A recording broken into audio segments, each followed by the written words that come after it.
Singapore, yun nangyari.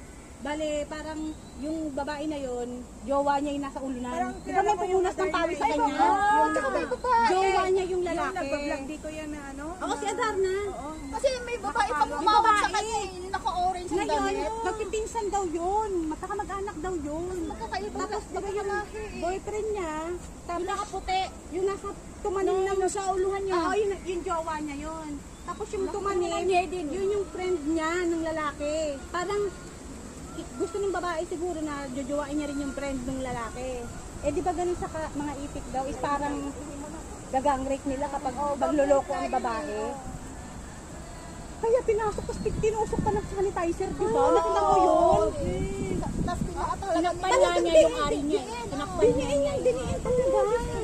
Hindi na paan nila. Ganun. Tinadyakan. Papasok ko nga sa'yo para umiyak ka. Kawawa Kasi siya. mo sa